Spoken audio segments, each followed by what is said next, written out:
um romance policial também vive de sons, vive de todos os sentidos. O detetive não olha só, tem que cheirar, não é? Tem que, muitas vezes, saborear e tem que ouvir.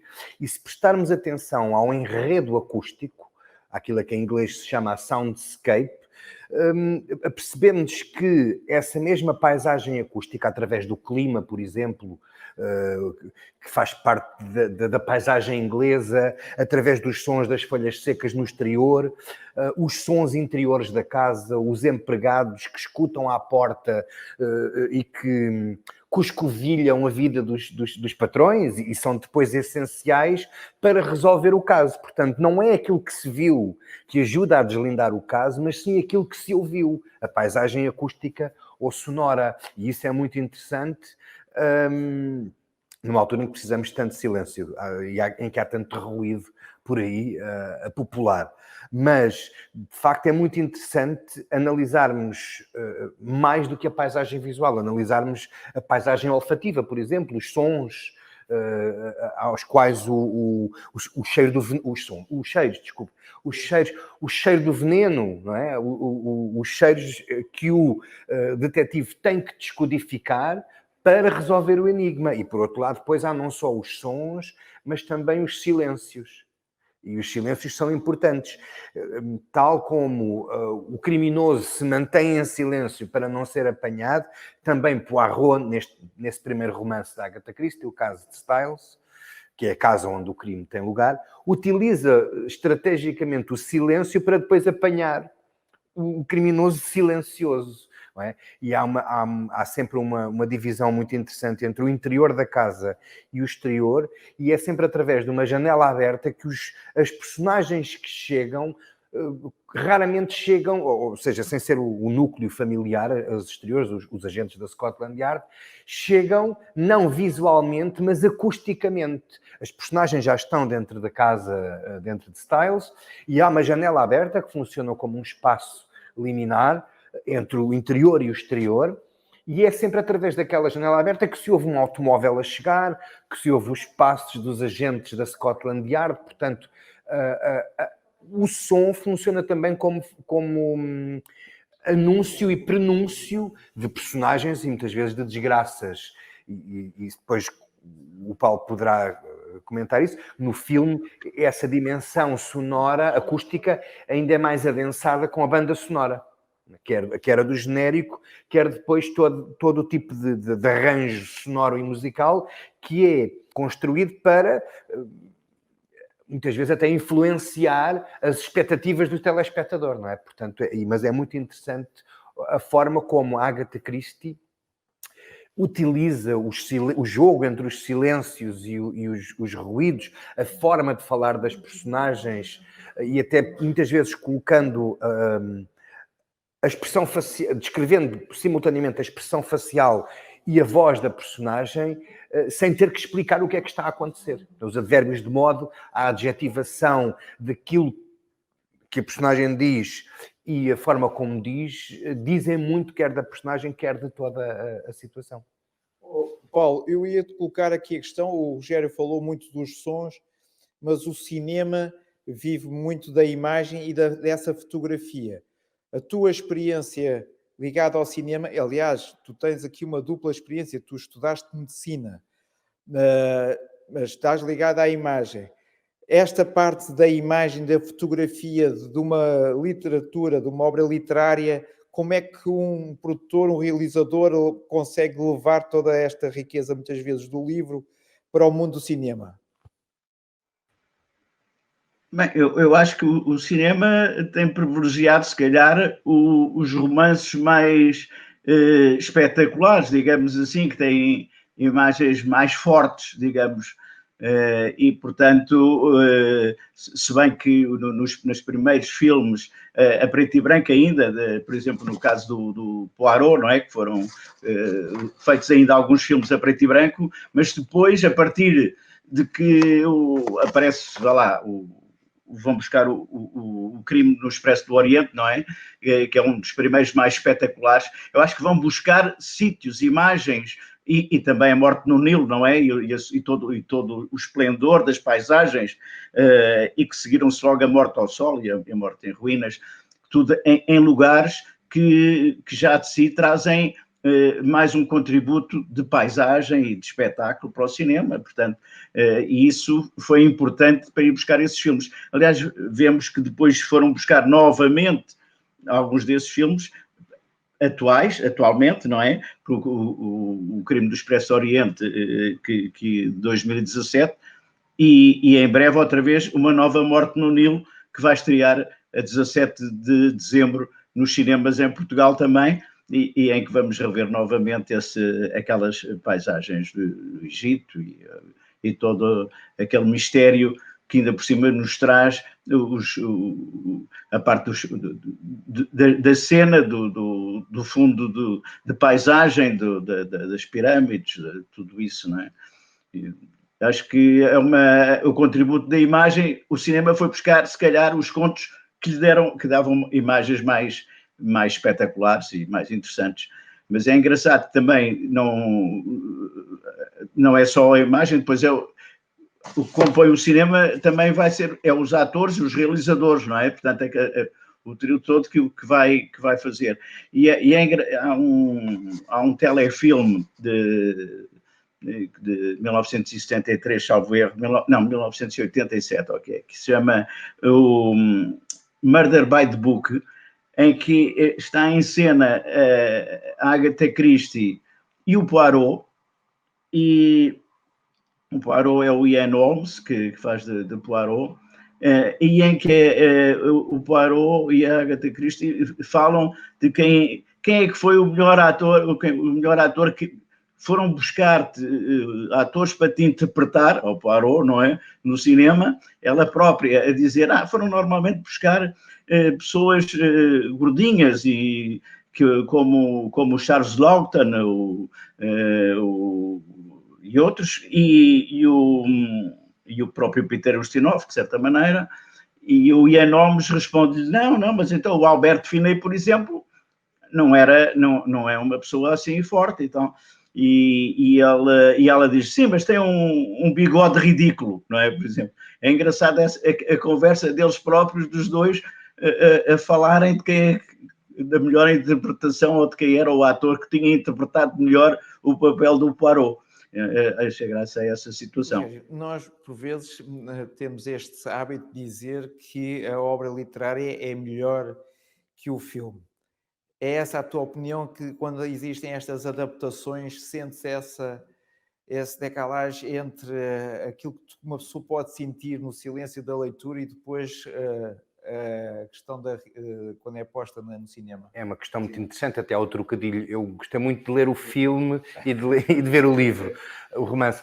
Eu, pessoalmente, prefiro ler o romance primeiro, ou se for uma peça de teatro, ou até um conto, e depois ver o filme, porque se for ao contrário, eu quando for ler o romance estou-me a recordar do filme, ou seja, anula um bocado o processo criativo e pessoal do leitor enquanto coautor de significados e significantes para a obra. Portanto, eu tento sempre, mesmo quando sei que vai haver uma série que é uma adaptação, sei lá, da Handmaid's Tale, não é? Da Margaret Atwood, tento ler a obra antes, para depois não estar a recordar a obra, a série, quando estou a ver o filme.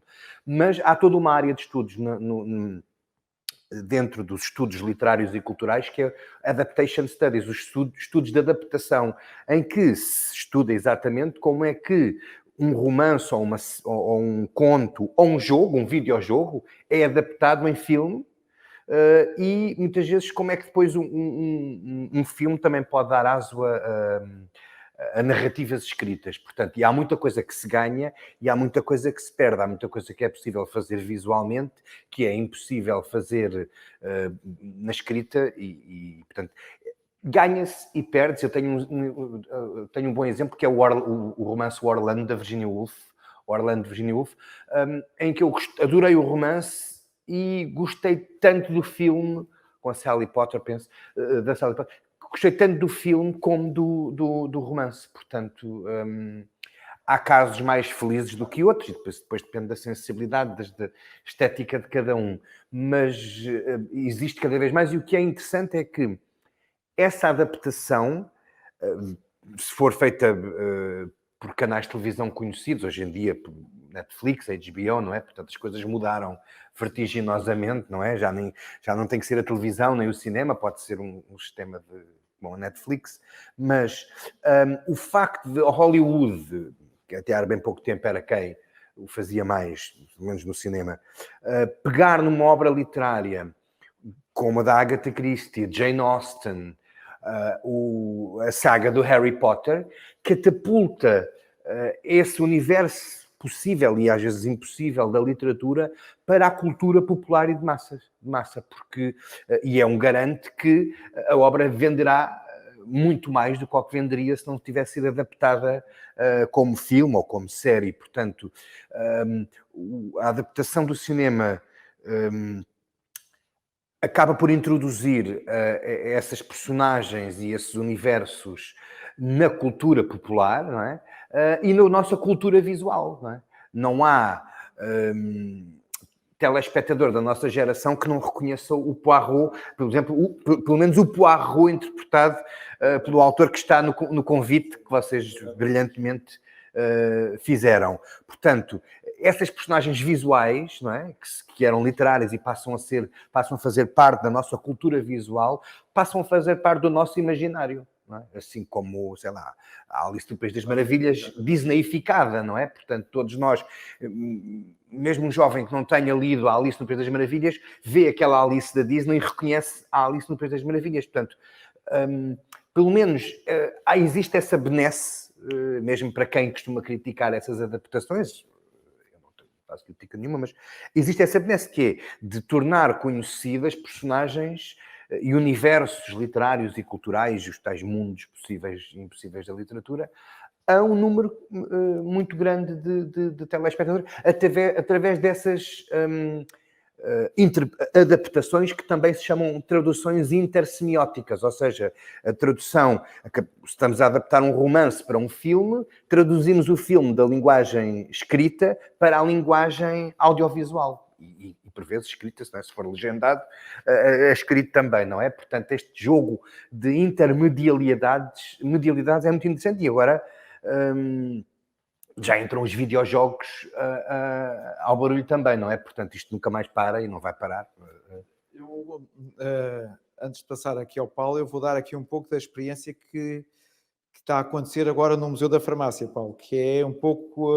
nós estamos aqui no meio entre a literatura e a adaptação ao cinema, no qual estas ditas experiências imersivas, que esta visita que o Museu da Farmácia está a fazer, mostrando a nossa coleção e adaptando esta nossa visita à obra da Agatha Christie, tem sido interessante porque é essa materialização visual daquilo que, sobretudo de proximidade, que é a proximidade que a pessoa não tem ao ver o filme com o objeto.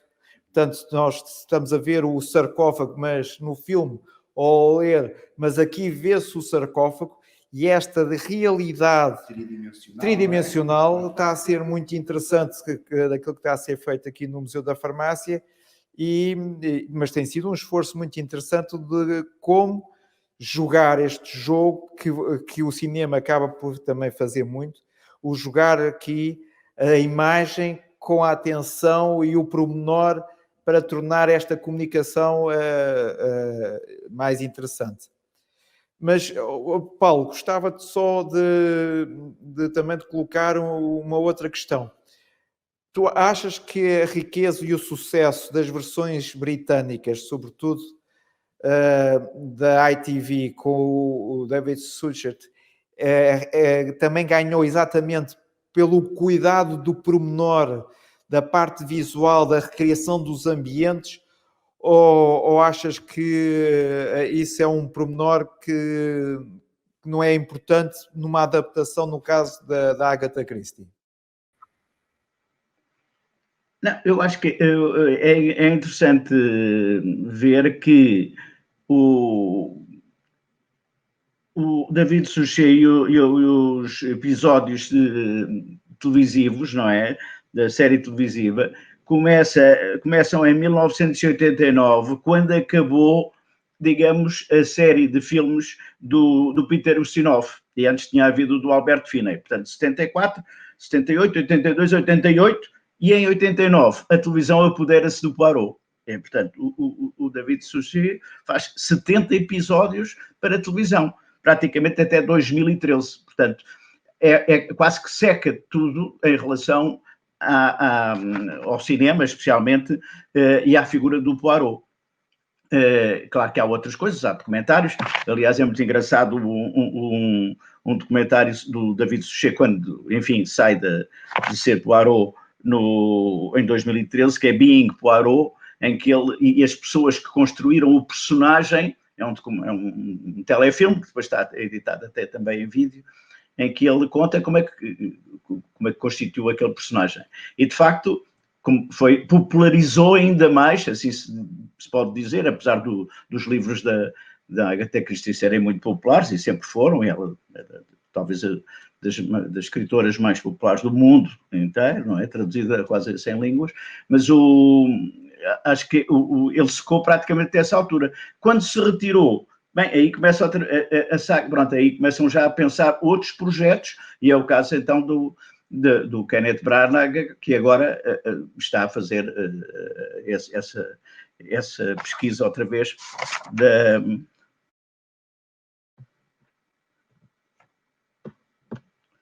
Desculpem, tive aqui um problema no computador, mas já estou de volta. Mas é engraçado, falaram há pouco sobre os jogos, e é engraçado que a Agatha Christie está também numa série de jogos e alguns destes filmes, porque hoje em dia o cinema tem uma parte acessória complementar, muitas vezes, que é haver um jogo sobre um filme. Mas no caso da Agatha Christie há vários jogos também sobre os contos dela, e espera-se, especialmente agora que com a realidade virtual cada vez mais avançada, possam haver no futuro jogos de realidade virtual em que os próprios personagens, as pessoas comecem a ver os outros personagens e a interagir, digamos, no espírito do jogo. Isto porque me parece que hoje é, de facto, especialmente o caso do Poirot, que também existe nos jogos. O Poirot, aliás, é uma figura popularíssima. Desde o Japão à Rússia aparecem adaptações dele por todos os lados, não é? Portanto, é uma das grandes figuras, não, quer dizer, não deslustrando a Miss Maple, não é? Mas pronto, é uma... Muito interessante o Poirot, que é de parte cosmopolita, de um homem ligado aos museus e à arte, que é muito interessante, e quando nós acompanhamos os vários contos e livros em que ele, exatamente, se nós olharmos para todas aquelas aventuras, o desenrolar do que é a relação com os museus, a relação com a arte, ele tem sempre esse lado artístico, mesmo do Arlequim, da peça de arte, o próprio, quando está a licitar para aquele espelho, é muito interessante essa parte deste mundo cosmopolita ligado à arte, e é muito interessante ela colocar. O outro lado também que muitas vezes as pessoas não vendo, e espero que a nossa conversa os vá também terem atenção a outros aspectos quando veem quando releem a obra, é a parte política. E, sobretudo, nós vemos, quando olhamos desde 1920, que era Miss Marple, mas sobretudo o Poirot e toda aquela história, toda aquela conjuntura que foi a Inglaterra dos anos 20, o seu Império Britânico e a influência que ela tem no Médio Oriente, sobretudo, e nós vemos... As paisagens exóticas remetem exatamente para o Império Britânico. E também depois as outras obras, como O Destino Desconhecido, em que a Guerra Fria vai entrar, todas estas novas questões do novo mundo após-guerra, dos novos maus e dos novos bons, e dessa relação é muito interessante essa questão que a Agatha Christie acaba também de colocar, a questão política de uma história que tem a ver com um crime. Uhum. E é interessante o que estavas a dizer, ligado ao que o Paulo tinha dito, o tal conto ou romance que está a ser adaptado ao cinema passado no Antigo Egito. E é interessante que a Agatha Christie consegue transformar a história e a política em técnicas e armas, em estratégias literárias de criação de suspense. Ou seja, a política e a história tornam-se temas e estratégias de construção de suspense. E isso é muito interessante, não é? Sobretudo durante a Guerra Fria, portanto, durante a Guerra Mundial. E isso é uma estratégia muito interessante e que revela a capacidade que ela tinha de fabular a partir do mundo real, de uma forma sempre muito realista, não é? E tinha essa capacidade de fabular com referentes culturais, históricos, políticos, ideológicos, mesmo quando às vezes não parecia que o apontamento do Poirot ser refugiado hoje ganha uma preeminência extrema em 2020, não é? Portanto, o facto dela ter atribuído àquela personagem esse estatuto de refugiado de guerra vindo da Europa continental, não é? Para o Reino Unido, não é? Os livros da Agatha Christie e destes contos, qual foi aqueles que tu apreciaste mais, que ficaste mais envolvido ou que te impressionou? Tenha sido, na minha infância, influenciado pela série televisiva também, portanto, e depois quando estava a ler os filmes, foi um lapso freudiano, a ler os filmes, não, a ler os romances, recordava-me um bocadinho dos filmes. Eu gostei muito do caso de Styles, até porque é onde o Hercule Poirot aparece pela primeira vez e atualmente faz grande sentido recordar que Hercule Poirot é um refugiado belga, tem estatuto de refugiado em Inglaterra, veio com outros amigos para a Inglaterra fugido da guerra, e é curioso que a mais recente adaptação das aventuras do Hercule Poirot com o John Malkovich, os casos... ABC. Portanto, enfatiza, na época do Brexit, enfatiza imenso esse estatuto de refugiado, de estrangeiro que não é como os outros. Portanto, há até aquela vizinha que diz, mas tu não és os outros, tu és meu vizinho, portanto, eu sou contra estrangeiros e refugiados, mas tu és meu vizinho, portanto, e era o famoso Hercule Poirot, portanto, estava escudado pela fama e pelo prestígio que tinha enquanto detetive que resolvia qualquer crime. Portanto, eu penso que é muito interessante também essa sensibilidade de Agatha Christie, que agora, se calhar, ainda é mais... e deve ser reforçada, de ter colocado uma personagem que é refugiada e que usufruiu desse estatuto para depois se tornar o grande detetive que é, mas que foi refugiado antes de ser o detetive que é, portanto. Paulo, estas mensagens que muitas vezes nós vemos nos livros, muitas vezes não são mensagens diretas, mas acabam por estar subtilmente nas obras. Isso é algo que também muitas vezes acontece nos filmes. Qual é o problema muitas vezes que pode acontecer quando tu tens exatamente uma mensagem política que vais ter que passar do ponto de vista da cinematografia e os choques que pode acontecer quer no local ou mesmo com a própria equipa? São situações complicadas que vocês têm quando estão a realizar e a produzir um filme?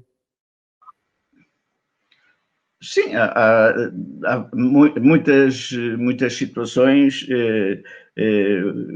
estranhas que se passam e que o produtor, em princípio, tem que resolver eventualmente choques possíveis que possam acontecer e problemas entre políticos, problemas até financeiros que ocorrem no meio de uma filmagem. E essa situação, essa abordagem é sempre feita com cuidado e a responsabilidade, em princípio, é do produtor, falando com o realizador, é óbvio, mas tenta-se aí resolver as questões. Não sei se é oportuno também falarmos de alguns grandes atores que entraram nos filmes e aqui há uma homenagem, uma pequena homenagem, não é? Um ator que nos deixou há pouco tempo, que foi o Sean Connery, que entrou, como é óbvio, no Crime no Expresso do Oriente, não é? Ele faz do tenente. E nesse filme é talvez o único que tem personagens, portanto, da Agatha Christie, que ganha um Oscar, que é a Ingrid Bergman, que ganha o Oscar da atriz secundária, apesar de ter um filme que teve muitas nomeações para os Oscars. O Crime no Expresso do Oriente, do Finney, teve muitas nomeações para os Oscars. Inclusive é dele próprio, do Finney, que não ganhou, mas ganhou a Bergman. Já no caso dos outros filmes, no caso da Morte do Nilo, ganha um prémio, mas é o guarda-roupa. Exatamente, lá está o tal grande aspecto, os paisagens, o guarda-roupa lindíssimo, etc., que é uma entourage importante e interessante na reconstituição daquele clima dos contos da Agatha Christie, neste caso da Morte no Nilo. Portanto, há atores que se repetem até em alguns filmes. A Jane Birkin entra em 2 filmes, a Lauren Bacall também entra na Morte entre Ruínas e também já tinha entrado no Expresso do Oriente. Portanto, e grandes atores que entraram, como na Morte no Nilo, até termos a Bette Davis, que é uma diva clássica, não é? E outros grandes atores, a Vanessa Redgrave, etc. Portanto, há aqui mas o Sean Connery não queria deixar de o referir, porque me parece que ainda por cima, aliás, o Museu da Farmácia tem algumas peças relacionadas com o Sean Connery.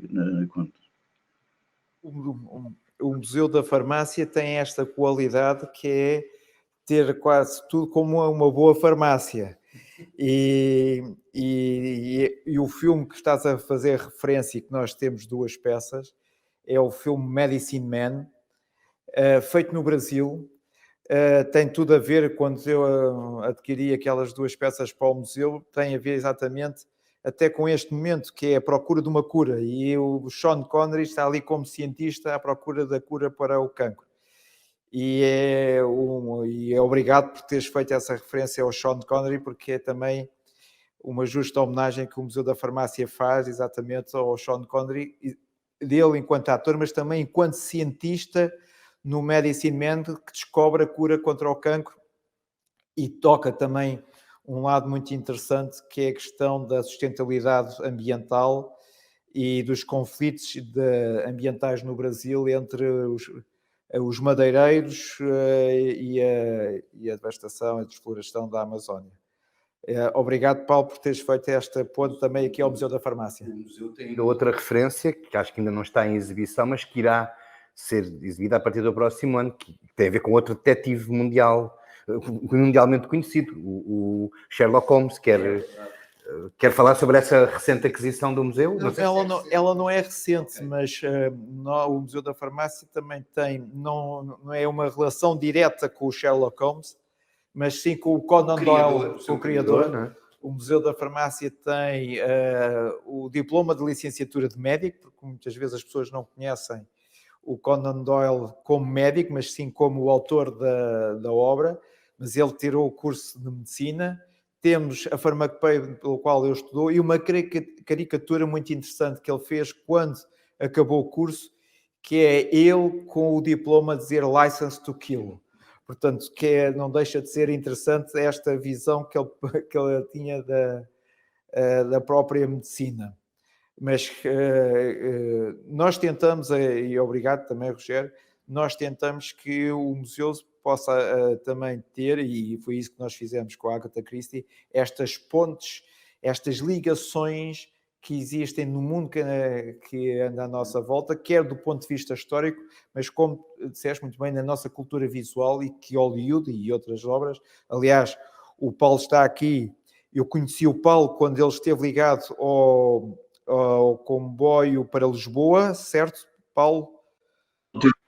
O último comboio, The Last Train to Lisbon. Também nós temos uma peça e o museu próprio apostou e investiu peças aqui do museu para recriar alguns ambientes. Portanto, essas são peças que acabam por também estar ligadas ao filme e aqui ao museu, mas é este mundo que a farmácia e a saúde que o museu consegue criar e ao estabelecer, que depois permitem nós os três estarmos aqui e podemos estar a falar que é de peças históricas, como peças também não deixam de ser históricas, é uma outra realidade.